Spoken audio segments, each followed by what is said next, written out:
Hey, it's Michelle here. Before we jump into the episode today, quick question for you. Are you the one who works so hard to keep everyone around you happy? Maybe you are starting to realize that you really struggle to say no. Maybe you just give and give and give. And somewhere underneath all of that giving, there's a quiet exhaustion that just never quite goes away. You really love being connected to people and you trust easily and you're warm and you're talkative and you're the one that everyone comes to. But maybe you also find yourself wondering what others think of you, or you're working overtime to keep the peace, or you're saying yes when every part of you wanted to say no. And the idea of someone being upset with you or disappointed by you that's almost unbearable. Maybe you've thought, well, that's just how I am. But here's what's actually going on. When you were a child and something overwhelmed your nervous system, your body adapted, your nervous system built a defense against that overwhelm. And over time, that defense became a habit, and then that habit became a pattern.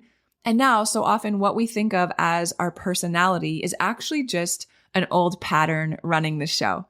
So there are 5 different capacity patterns. And these aren't personality types like the Enneagram or the Myers-Briggs. They actually describe the specific strategy that your nervous system defaults to whenever you're feeling stressed or overwhelmed or maxed out at capacity. They don't describe who you are as much as they describe what's blocking who you are. And once you know your pattern, you can actually do something about it. So if you haven't yet, go check out my free What's Your Capacity Pattern quiz. The link is in the show notes. It takes just a couple minutes. And once you get your quiz result, you'll be invited to listen to a free private podcast all about it and then learn where to go from there. Again, the link is in the show notes, or you can head on over to michellegrosser.com/quiz. Welcome to the Calm Mom Podcast, the show for ambitious women ready to get off the hot mess express. I know you've got a lot going on. You work so hard, you're raising an incredible family, and sometimes it can be overwhelming. I'm your host, Michelle Grosser. I'm a certified master life coach, attorney, wife, and mom. And years ago, I was right where you are. I was running a busy law practice while raising a family, and I was on the fast track to burnout. I thought I just needed to be more organized or have better routines, but it was learning how to heal and regulate my nervous system that expanded my capacity to gracefully hold more of this big, beautiful life. You too are worthy of an extraordinary life in and beyond motherhood. Learning to be a calm, anchoring presence in your home and at work is going to be your superpower. If you're here to do the inner work that brings a sense of calm amidst the chaos, I'm here to join you on that journey. Each time you press play, your growth continues. So let's get at it. What's up, you guys? Michelle Grosser here. Welcome to the Calm Mom Podcast. So grateful you're with us today. I did this episode today on anger, suppressed anger in particular, because I think, well, one, it's something I love to talk about because I think that it's not talked about enough, right? It doesn't get enough airtime. And then second, I think that anger is one of those things that we just don't know what to do with, especially as women, right? So I'm just curious, like as you're listening to this, obviously something about it resonated, you hit play. And I wonder if you identify as someone who sometimes gets angry. Because in my experience, both personally as I've lived it and all the women that I've coached, I've noticed that we all tend to fall into one of 2 camps. And maybe you're listening to this and you're like, yes, right? I hear about things like mom rage and it resonates, it lands. And maybe you've kind of always had a temper, like maybe you've always kind of had a hot temper, or maybe it wasn't always like this, right? And then you had kids and all of a sudden this like hot, fiery anger was also birthed and you're like, whoa, like where did that come from? And maybe it even scares you a bit, right? Because it like pops off with no warning and you find yourself, I don't know, just like screaming at your kids, screaming at everyone. And it's not fun for them. It's obviously not fun for you. And after that happens, and I know because I've been there, we feel awful about it, right? Like we don't want to be an angry mom. Like you don't want to yell at your kids or yell at your partner. we do it because we're at our wit's end. And like, let's just be real, it sucks. So maybe you're in that camp. And if so, I totally see you.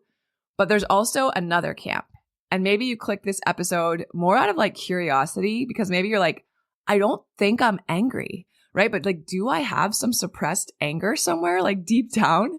And here's the thing, my friend, the short answer is yes. Like, yes, you're exactly right. So maybe you're like me, and maybe you're like, but I'm like pretty chill, right? Like, I don't yell at anybody. I don't yell at my kids. I'm not really like a screamer. But here's the thing, you guys, motherhood, and I think just living with other human beings in general, like no matter how awesome they are and how much you love them, it will be triggering at times, right? It's just part of the human experience. We can't have intimacy like we do with our children and our partners and the people that we live with without it triggering us at times, right? It cracks us open. It points out the things, the areas in our life where we need to grow and heal. So even if you think you're super chill, which maybe you are, like, unless you have practices in place to release your anger, unless you've already done a ton of work around this, like the chances are high that you're probably just suppressing it, because anger is normal, you guys. It's a normal human emotion. We all experience it. We just don't know what to do with it. So if it's not being released as what we typically think of as anger, right? The yelling or the screaming, or they're just being like mad, it's still in there, you guys. It's still in you. It's just showing up in a different way. So maybe you're feeling like super annoyed, or you're feeling annoyed pretty often, right? That's probably rooted in suppressed anger. Maybe you feel really resentful, especially toward your partner. You're just kind of like, ugh, right? That's rooted in suppressed anger. Maybe you're frustrated, or you sense that like things are not fair, right? You do everything. And maybe once in a while, like that really sassy, maybe it's like even passive aggressive comment, like just slips out. Maybe you even surprise yourself and you're like, whoa, like where did that come from? Guys, that's all rooted in suppressed anger. And that's how it was for me, right? Like that's my story. Super chill. Everyone's like, wow, you're so chill. Like, do you ever even yell at your kids? And like, yeah, I was really good at being chill on the outside, right? Before I started doing this work, I was really good at being chill on the outside. I had been conditioned really well to be chill on the outside. So much so that I had convinced myself that I didn't experience anger. And it was a total lie, you guys, because when I had kids, especially when like they were super young, oh my gosh, I was just irritated and frustrated by everything. Like almost everything my poor husband did, right? Like he just couldn't get it right in my eyes. Like I was super tired and exhausted. My body had obviously been through a lot. And to be honest, I became resentful, right? And I became frustrated. And it's all this nasty stuff because I had this anger inside of me about all of these things that I felt were unfair, all of these needs that I had that I was not expressing, that were not being met, stuff I wasn't even aware of, all of this anger boiling kind of under the surface that I was holding in because I had all these subconscious labels, right? And beliefs around anger. I was so judgmental toward anger without even knowing it, right? I thought anger was bad. I thought anger was like out of control. I thought anger meant that you like were weak and you had no self-control, no restraint, right? Like you were kind of crazy, whatever. So I repressed all of it. And guys, none of this is conscious. Like none of that was conscious at the time. Anger was just kind of foreign to me until I learned how to express it and release it in a healthy way. So whatever camp you find yourself in, and one isn't better than the other, right? One isn't worse than the other. They're both just signals to us that we need better tools to deal with our very normal, very healthy anger.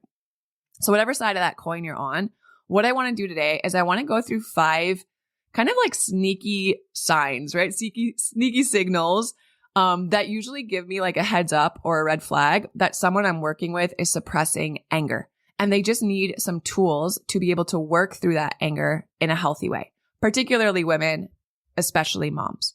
Okay, so let's kind of go through them. The first sign that you have some suppressed anger that needs to be released is you are experiencing like chronic muscle tension. Like maybe you have so much tension that you carry in your shoulders or your neck. Maybe you get headaches all the time. Maybe you wake up with like a clenched jaw. Maybe you even have like a night mouth guard that you sleep with at night, and gut issues. Because here's the thing, There is such a strong and powerful connection between our mind and our body, you guys. And years ago, I want to tell you a story, like side note for a second. Years ago, when Jeff and I were trying to get pregnant, we'd had a few miscarriages. I was having all these different skin issues. I've talked about it a little bit with you guys before. I was exhausted.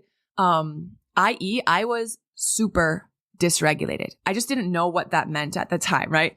And I was so desperate to feel better. I tried everything, right? I worked with like functional medicine practitioners. I was taking every supplement under the sun, right? And this one time I went to see this acupuncturist, and she starts, it's like my first exam. She starts, my first appointment, she starts examining me, and she's like asking me questions, and I'll never forget it. I'm like there sitting on the exam table. She asked me to open my mouth, and she's kind of like touching my jaw and my neck and my shoulders.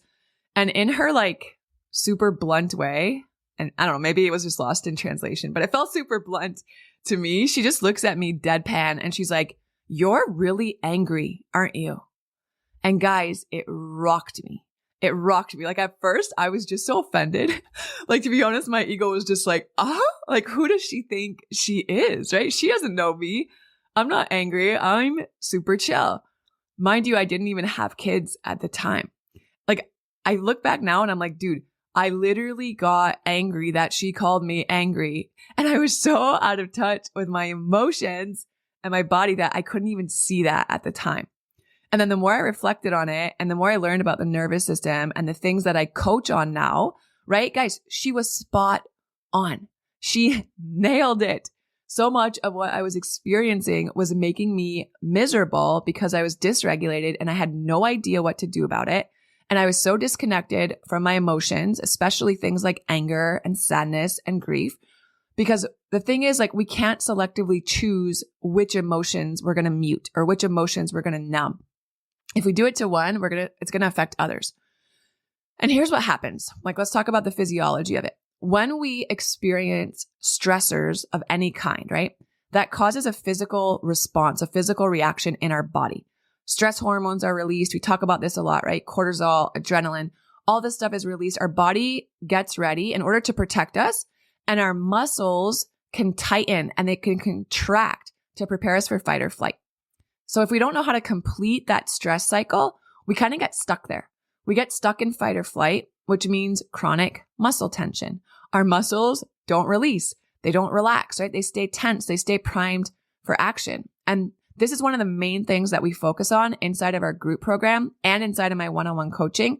I teach you guys how to complete that stress cycle so that your body can shift out of fight or flight and back into a state of calm and safety where it can just like relax and release.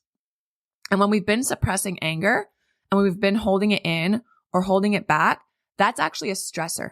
That puts stress on our body. I mean, just think of the energetic charge of anger.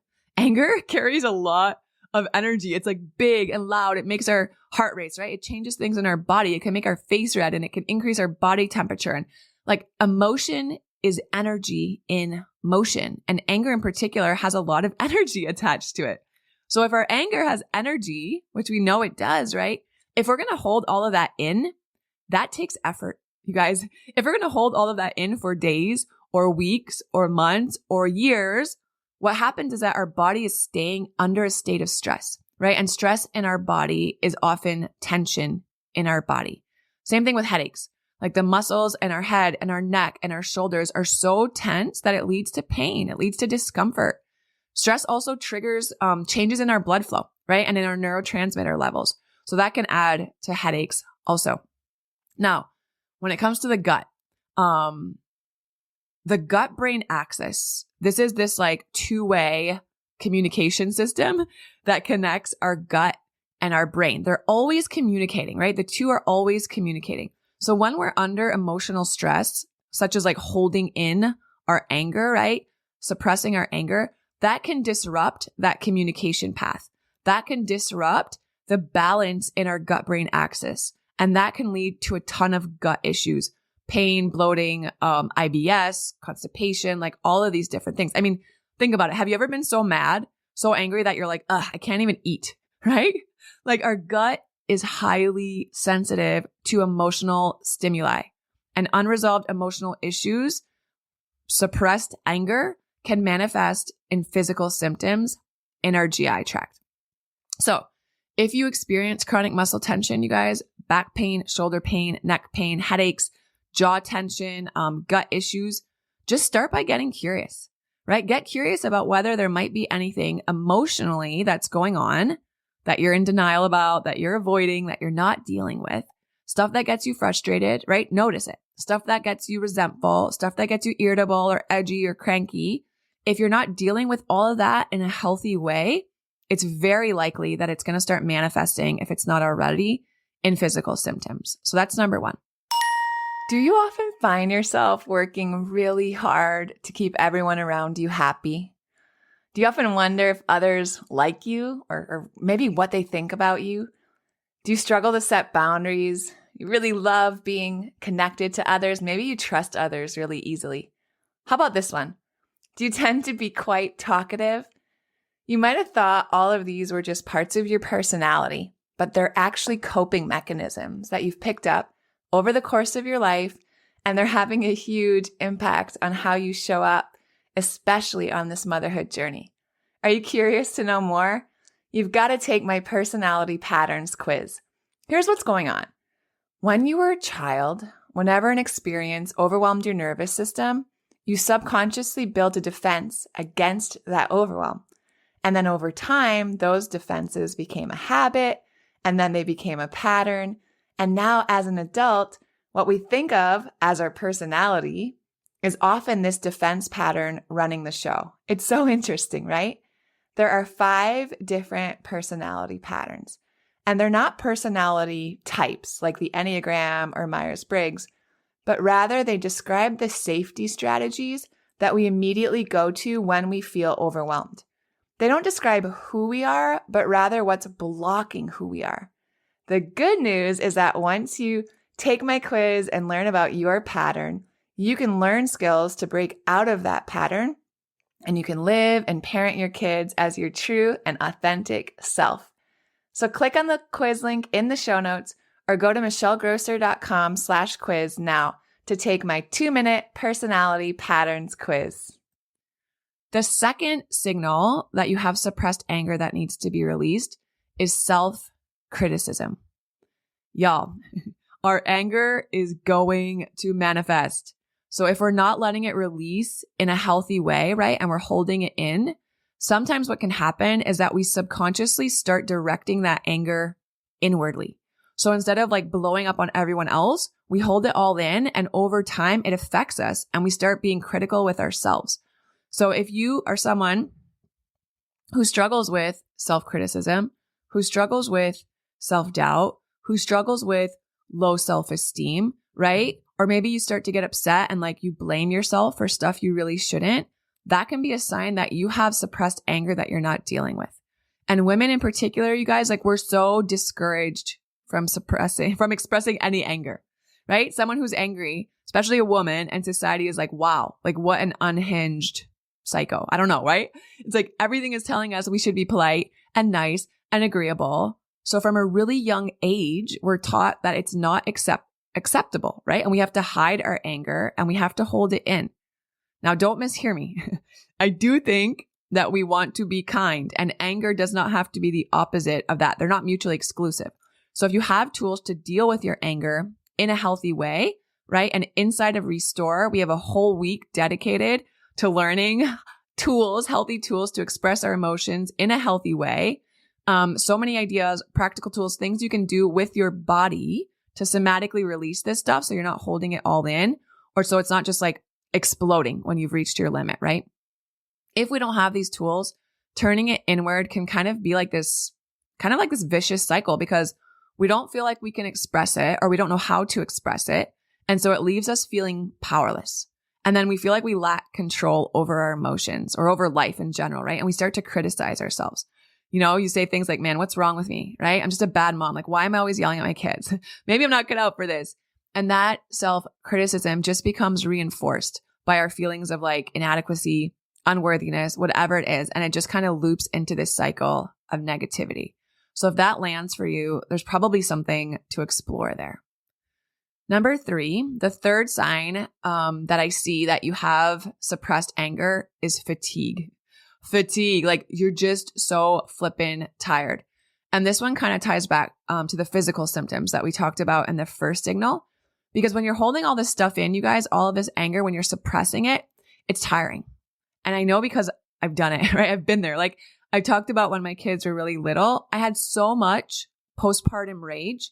Like I had no idea what to do with that. And I was exhausted. Imagine your anger is like this super inflated beach ball. And you're there at the beach with this super big inflated beach ball and you're trying to hold that thing under the water, right? That's an example, or that's a picture of us trying to hold in our anger, suppressing that anger, holding it beneath the surface. Guys, after a while, what happens? Your like arms start to like shake and then tremor, right? Because they're so tired. And like after a while, it just kind of slips. You can't hold it underwater forever. It's exhausting. Your muscles get tired and that ball is just going to like shoot up, right? Splash all over everybody. And when I was starting to learn about my emotions and what to do with them, all the things that I teach inside of Restore, inside of my one-on-one coaching, I noticed a huge shift in my energy. Right? I wasn't tired all the time. I wasn't waking up exhausted because here's the thing. All that junk with that suppressed anger that was taking up space in my mind, in my mental load, all of it, right? In my body, it took up a lot of space. So when I learned how to release it, I wasn't so tired. Are there other things that cause exhaustion and tiredness? Yes, of course, right? But if you're exhausted and some of this is kind of resonating with you, maybe it's time to get honest about how you're dealing with your emotions.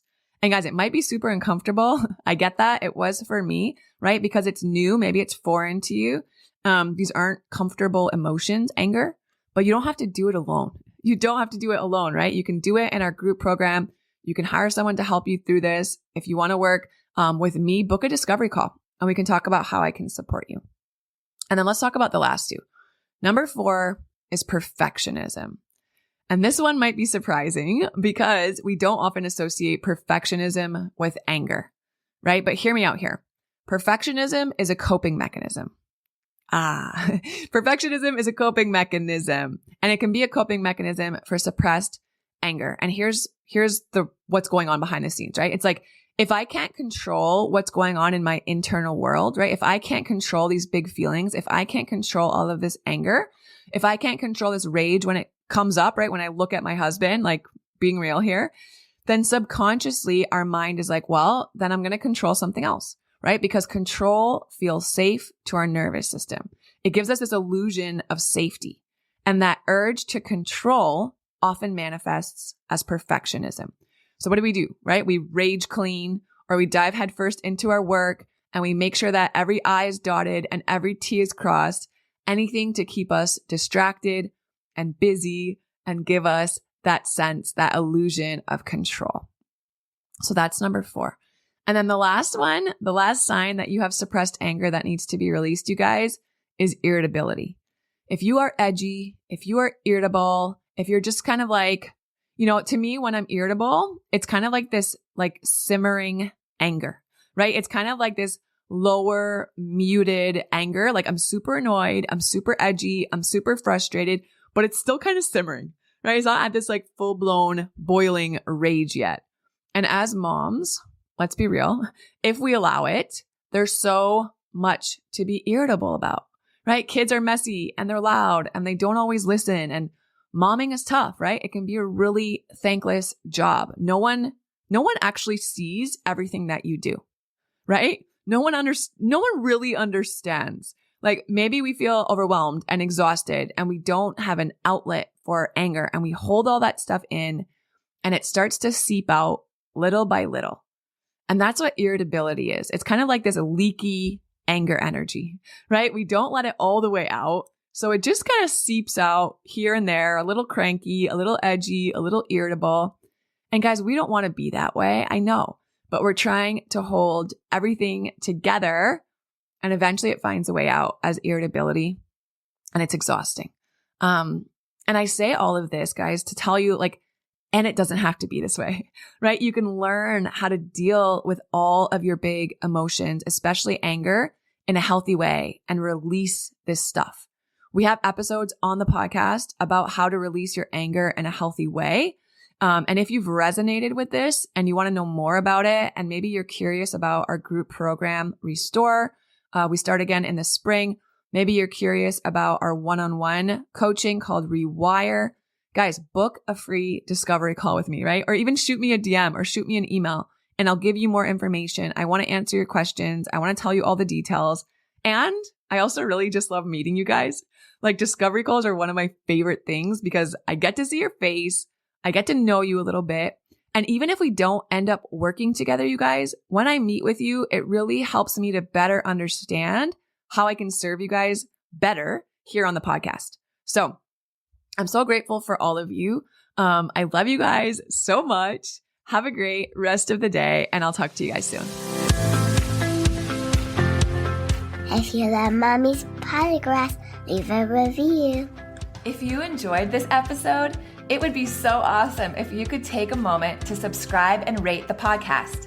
And if you have just a few more seconds to leave a quick review, they really help to get this podcast out to other moms like you. I read every last review, and trust me, when it's late at night or early in the morning before my kids get up and I'm working on bringing you all of this content, your reviews are what keep me going. Leaving a review is truly the best way you can thank me. And of course, DM me on Instagram. I love to hear from you. Thanks for listening to another episode. Head over to the show notes for this episode and all past episodes at michellegrosser.com, where you'll find free resources and more ways to connect with me. If you love the show, share it with a friend. Thanks again for tuning in. We'll see you next time.